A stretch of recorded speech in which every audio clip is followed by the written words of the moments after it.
Here it goes. Contact. In this episode of The Wrenchmen, we are in Mayfield, Michigan with John and his 1934 Dodge pickup.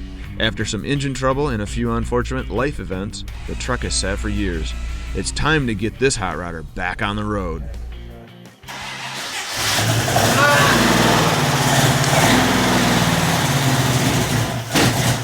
Ever had a project that's stuck, stalled, or over your head? Sometimes it just takes an extra set of eyes or an extra set of hands. Enter the Wrenchmen. Follow along as we travel the country getting classic cars back on the road.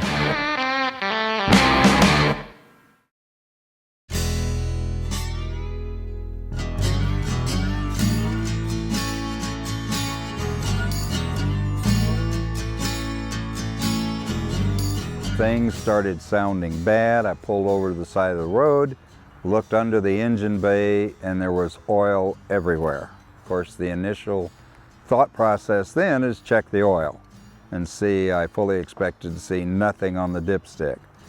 And much to my chagrin, it was overfull and smelled like gas and was like liquid. Morning, John. Morning. John. Morning. David. Yeah, Matt. Matt, pleasure to meet you too. Good to meet you.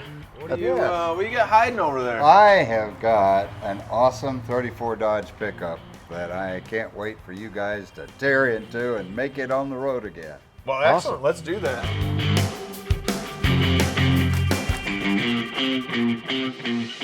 Okay, so with him finding gas in the oil, that means one of these carbs has got to be puking fuel through. Yeah, exactly, because this has an electric fuel pump, so there's no way to get fuel into the engine because it doesn't have the mechanical. There's no leak path. Carbs are the only path. Exactly. So we're going to drop the pan, take a look at all the bearings. Yeah, because as that the oil got diluted with fuel, it's not going to lubricate the bearings as well. That's why it knocked. It's a hydraulic lifter motor. Those lifters were probably slapping as well. Yeah. But we need to make sure that the mains and the rods are good and there's no just general junk down in the pan. Yeah. Perfect. Well, let's get going. All right, yeah. I'll get rolled underneath there and start pulling that pan.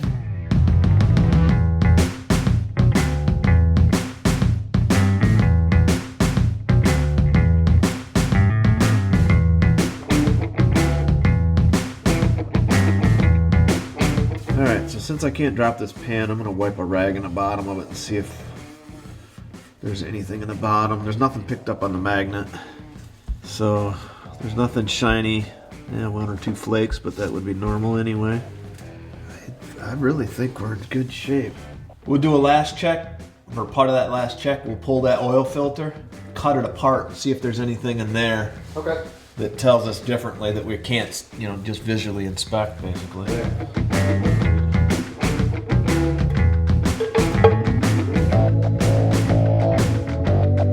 This side looks good. Is there enough room to get the filter? There isn't. I'm not even joking. You can't get the filter out? No! You've got to be kidding me. So we're going to have to pull that bracket? Well, we'll have to jack the motor up. There's probably one thread left. Oh, I got it.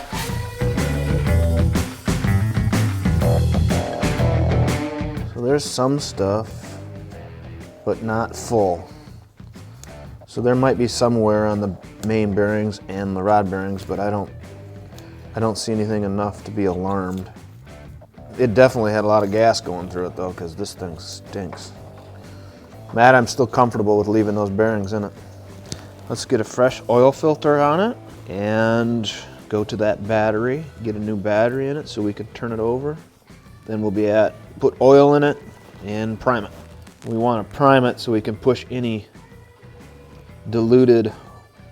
fuel diluted oil out of the bearings. Yeah.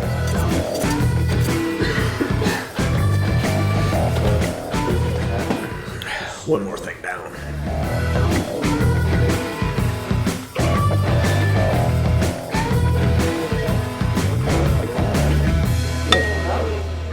I got it on the ground. Nice. Thanks. I like to think so. Having a little pizza. Good.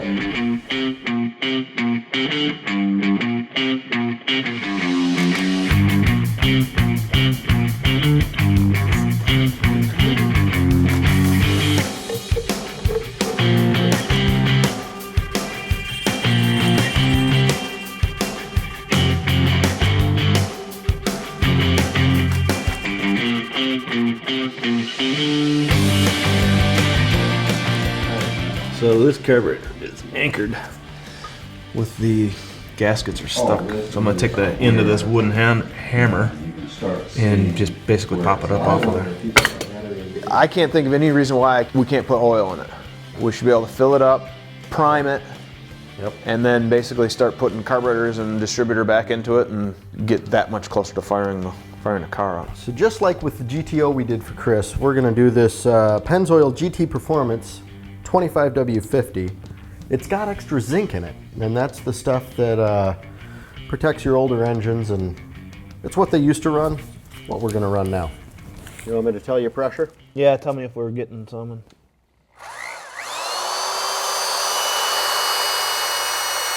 Oh, there we go. It might not be able to spin up more than 20 or 30 pounds. No, but what I want to do, I want to set the distributor in there, and I want to see if the starter works. Oh, bump it. Yeah, because if I have to order one of them, yeah, it's a I need to know before 6. little different conversation. You got 15 minutes.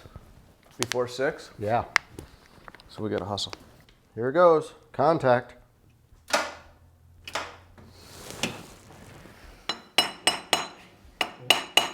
Go ahead.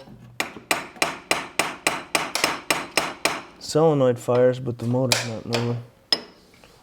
12.28. Should be enough to turn it over at least. Starter solenoid is clicking, but the starter isn't turning over, so I just checked the voltage at the solenoid for the high current lead. And we got 12.2 something volts, so it should be enough to turn that motor over, but it isn't. So, gotta get a new starter. Okay. On. Yep. Crank. That's better.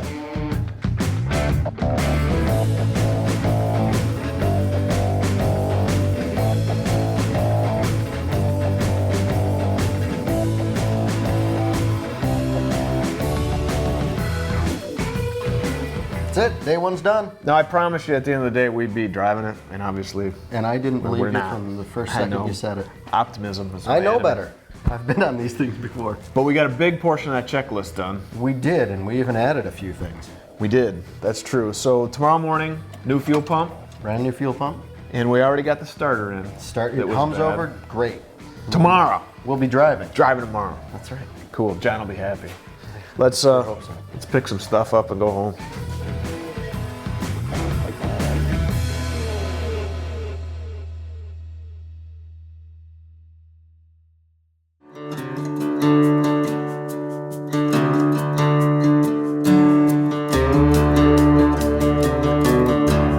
Was back in the early 2000s when I had another vehicle that was near and dear to my heart. It was a 32 5-window coupe.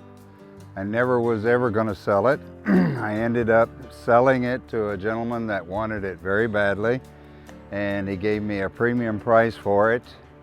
And I thought that I was done with the hot rods for a little bit. I was going to get into muscle cars, and then I found that I needed another hot rod.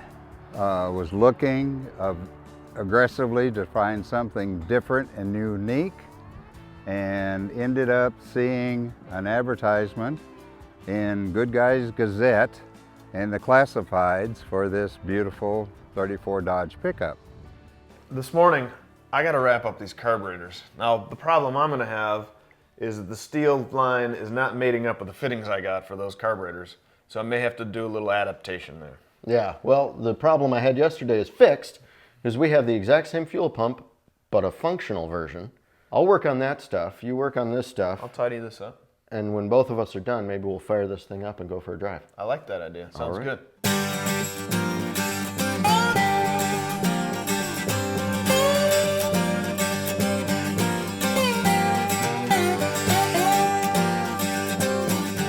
Got one more clamp to tighten, and then let's see if we get fuel up to the filter now. There we go. Hey, look at that.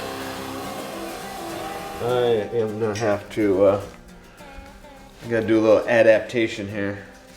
Since I can't get the correct fittings, we got a little lucky, and we should be able to just use some rubber hose to for the short term. All right.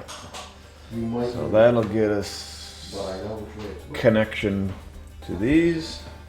Idea here is I'm gonna put this up onto there. Now, I know the tube nuts are just gonna be bouncing around, but I don't have a choice right now.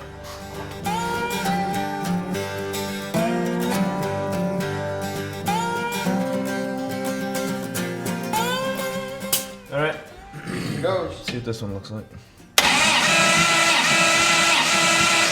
150.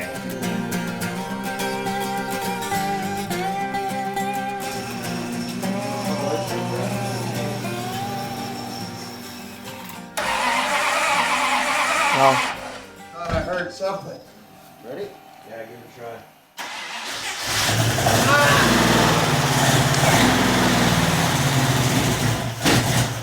Oh, I shut it off, sorry. That's fine. I figured.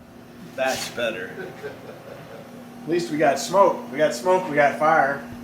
For a few years while we were going through the process of finding a home here, getting resettled, getting out of the debt and reestablishing ourselves.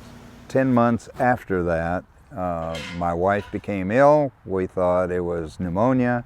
She went into the hospital. They started treating her for that, and we ended up finding out that she had cancer, and just 5 months later I lost her. She absolutely loved that truck.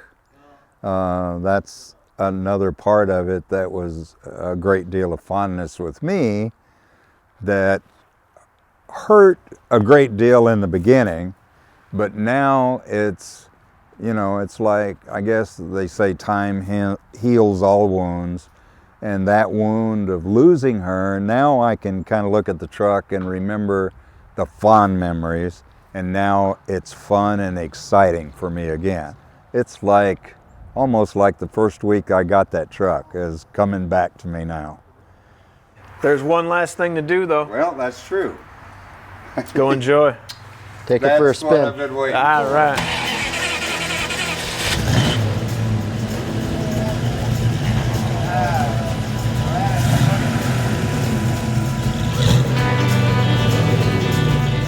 It left the garage. I know. It hasn't left the garage in 15 years, 10, 15 years, he said. Yeah? He's been a out while. tooling around, got a big grin on his face. Well, Hey, sir. Well one done. more down.